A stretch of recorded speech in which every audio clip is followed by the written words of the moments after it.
Greetings and salutations, dear people of the world. Welcome to Team Manor. On one of the first ghostly interviews, they'll be delivered once a month. And my name is Lord Spookerton, and I shall be your host this evening. So come, bring yourself closer to the fire, fill your goblet full of the finest libations, and join us as we interview one of the most infamous of London's characters, Spring-Heeled Jack. My, what an introduction. Team Manor, most fitting for a host of your caliber. It is a rare delight to be received as a guest, rather than pursued across London's rooftops by peelers and the people of London. Indeed, Lord Spookerton, I am most pleased to be here. Though let us be clear, it is your privilege to entertain me this evening. Oh then, Jack. The people of London have argued for years about who or what you truly are. Tell me, where does a figure such as yourself come from, dare I ask? Do you leave behind any family in the shadows, or children even? Ah, the eternal question. Who is Spring-Heeled Jack? Some would claim I am nothing but a man in a mask, others whisper of demon blood or worse. The truth, Lord Spookerton, is far more inconvenient. As for family, if I ever had such ties, I severed them long ago.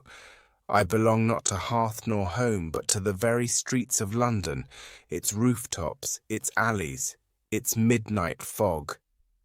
London is my kin, and terror my closest companion. Jack, you speak of London as though if it is your only haunt. But yet you've been seen across Britain, from the capital to the Midlands, even as far as north of Scotland. But most curiously, you have revealed yourself in the military town of Aldershot. Tell me, Jack, why Aldershot? Aldershot, a fine place to rattle sabres and test the courage of Britain's fighting men. Soldiers, you see, pride themselves on discipline and bravery. Yet even the stoutest heart can falter when faced with something it cannot explain. I did not choose Aldershot for its barracks alone. I chose it because fear spreads faster when it grips the very men sworn to protect. And spread it did, from campfires to cities, until all of Britain whispered my name. But yet, Jack, that tale goes that you slapped a soldier on guard 3 times across the face before leaping away in the distance, and the soldier fired at you. Tell me, why did you do this? A delicious memory. Yes, the good fellow stood firm, rifle in hand, duty in his eyes. Yet even duty can be shaken with a simple gesture. 3 slaps. Not in cruelty, but in mockery. A reminder that no uniform nor weapon could master me. As for his bullets, fired, yes. Found their mark? Never. Bullets are for mortals, Lord Spookerton. And I, as you see, am something far more elusive. Now about Aldershot. There are those who say it wasn't you at all, but nothing more than a mere drunken prank played by an officer. What have you to say about that, Jack? How convenient is it not to blame an officer's bottle for what the eye cannot comprehend? No, Lord Spookerton. Drunken men stumble. They do not leap. A prankster may jest, but he cannot vanish into the night as I did. Let the doubters cling to their comforts. The truth is far more unsettling. It was I at Aldershot and no officer's wine-soaked folly. Oh, let us leave Aldershot behind as you once did, Jack. Now the streets of London. There are reports of you in Peckham, Clapham Common, Kensington, Hammersmith, Ealing and Blackheath. Others tell of you being in Limehouse, Bermondsey and Stockwell. Why these places, Jack? What is it makes these areas so important to you? Ah, those corners of London, each one a stage, each street a theatre for my little performances. Peckham, Clapham, Kensington, so different in station, yet all united when fear took root.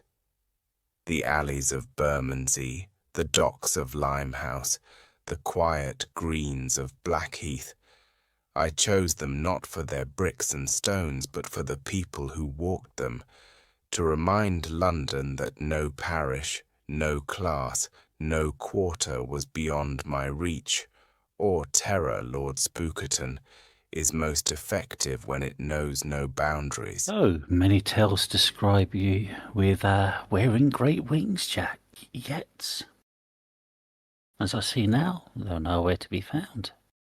Tell me, where are those wings? And do they only reveal themselves when you take one of your extraordinary leaps?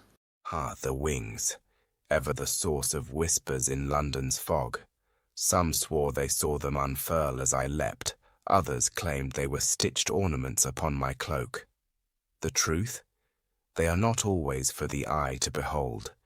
They come and go as I wish, sometimes hidden, sometimes revealed, but always remembered.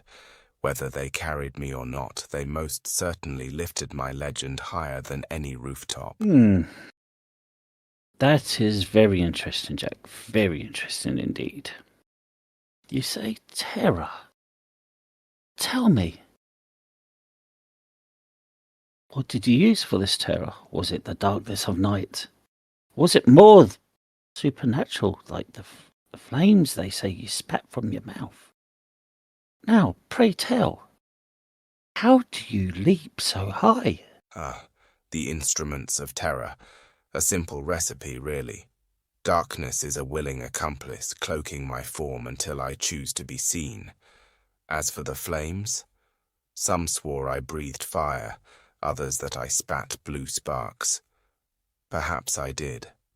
Or perhaps the mind paints horrors greater than the eye beheld, and my leaps— ha, that is the question, is it not? Some say hidden springs, others whisper of sorcery. Let them wonder. Mystery is the highest leap of all. So, Jack, you are not the typical spirit or ghost. So tell me, what on earth are you? What am I? Ah, now there lies the riddle that has plagued London for more than a century. Some would call me a man in disguise, others a demon loosed from hell itself. The truth, Lord Spookerton, is neither so simple nor so safe. I am the whisper in the fog, the shadow on the rooftop, the jolt of fear that quickens the pulse. Ghost, spirit, mortal, I am all of these things, and none. I am spring-heeled Jack. Oh, Sir Jack, it looks like our time together draws near its end. The clock is about to strike 12. So is there anything you'd like to add to this interview? What would you wish to be most remembered for? And lastly, is there anything you care to say to the people listening? So, the midnight hour approaches. Fitting, is it not, Lord Spookerton? I have always favoured the stroke of 12, when shadows grow thick, when reason falters, when the line between the living and the legend blurs. What should I be remembered for? Not for claws nor flames, nor the leaps that carried me over rooftops, though those were delightful tricks. No, let them remember the unease, the gasp in the alley, the trembling hand clutching the candle, the certainty that something moved just beyond sight. Fear, Lord Spookerton, is my true legacy. To those listening, do not comfort yourselves with notions of masks or drunken officers. I am real, and I endure. Every age needs its monster, every city its phantom, and when your own streets fall silent, when you glance over your shoulder in the dark and find nothing there, perhaps then you will understand, for absence too can terrify. Yes, remember me not as a tale told to children, but as a warning that terror wears many faces, and mine was only the first. Very interesting, Jack. Very interesting indeed. And now our time has come. Sir Jack has taken his leave, but we thank you all for attending and for listening to the words of Sir Jack. But as you depart, remember to take care of yourselves out there. And as always, have a good day, or even a good night even. And all take care now. Goodbye.